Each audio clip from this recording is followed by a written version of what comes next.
2 ಬಾಳೆಹಣ್ಣು ಉಂಟು, 2 ಜನರಿಗೆ ಹಂಚಬೇಕು, ಒಬ್ಬೊಬ್ಬರಿಗೆ ಎಷ್ಟು ಬರ್ತದೆ? ಎಲ್ಲ ಮಕ್ಕಳು 1 ಅಂತ ಉತ್ತರ ಕೊಟ್ಟರು. 10 ಬಾಳೆಹಣ್ಣು ಉಂಟು, 10 ಮಕ್ಕಳಿಗೆ ಹಂಚಬೇಕು, ಒಬ್ಬೊಬ್ಬರಿಗೆ ಎಷ್ಟು ಬಂತು? 1. 50 ಉಂಟು, 50 ಜನ ಇದ್ದಾರೆ, 50 ಹಣ್ಣು, ತಕ್ಷಣ ಒಟ್ಟಿಗೆ 1 ಅಂತ ಹೇಳಿದರು. ಅಧ್ಯಾಪಕರಿಗೆ ಆನಂದ ಆಯಿತು. ಆಗ ಈ ಹುಡುಗ ಶ್ರೀನಿವಾಸ ರಾಮಾನುಜಂ ಎದ್ದು ನಿಂತು 0 ಜನ ಇದ್ದಾರೆ, 0 ಹಣ್ಣಿದೆ, ಹಂಚಿದರೆ 1 ಬರ್ತದ ಅಂತ. ಅಧ್ಯಾಪಕರ ಕಂಗಾಲು, ಏನು ಉತ್ತರ ಹೇಳಬೇಕೀಗ? ಅಂಥ ಮೇಧಾವಿ ಆ ವ್ಯಕ್ತಿ ಅಮೇರಿಕಕ್ಕೆ ಹೋಗಿ ಅವರು ಬರೆದಂಥ ಅನೇಕ ಅಂಶಗಳನ್ನು ಇವತ್ತಿಗೂ ಅದನ್ನು ಸಾಲ್ವ್ ಮಾಡಲಿಕ್ಕೆ ಆಗಲಿಲ್ಲ. ಪ್ರೊಫೆಸರ್ ಹಾರ್ಡಿಯವರು ಅವರನ್ನು ಕಾಣಲಿಕ್ಕೆ ಅಂತ ಬಂದಾಗ ಯಾರೋ ಪ್ರಶ್ನೆ ಕೇಳಿದ್ರು, ನಿಮ್ಮ ಗಾಡಿಯ ನಂಬರ್ ಎಷ್ಟು ಅಂತ.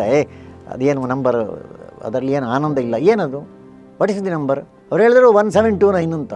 ಮಲಗಿದ್ದಂಥ ಶ್ರೀನಿವಾಸ ರಾಮಾನುಜಂ ಧೊತ್ತು ಅಂತ ಎದ್ದು ನಿಂತು ಇಟ್ಸ್ ಎ ವಂಡರ್ಫುಲ್ ನಂಬರ್ ಅಂತ ಹೇಳಿದರು.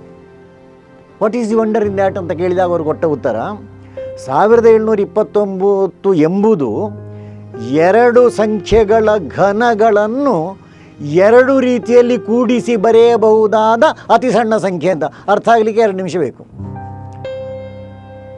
1729 is the sum of 2 cubes that can be expressed in 2 ways, the smallest number. ಯಾರಿಗೂ ಅರ್ಥ ಆಗಲ್ಲ, ಕೊನೆಗೆ ಅವರೇ ಹೇಳಿದರು. 9 ಕ್ಯೂಬ್ಡ್ ಅಂದರೆ ಎಷ್ಟಪ್ಪ? 9 ಕ್ಯೂಬ್ಡ್ ಈಸ್ 729. 10 ಕ್ಯೂಬ್ಡ್ ಅಂದರೆ ಎಷ್ಟು?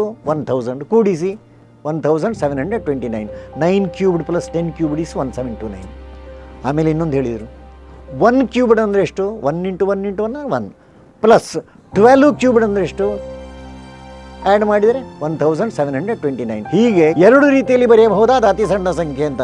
ಶ್ರೀನಿವಾಸ ರಾಮಾನುಜಂನು ಈ ರೀತಿ ಅದ್ಭುತವಾದಂಥ ಕರ್ತೃತ್ವ ಶಕ್ತಿ ಇದ್ದವರು. ಅಂತಹ ಜನರನ್ನು ಜಗತ್ತಿಗೆ ಕೊಟ್ಟದ್ದು ಭಾರತ.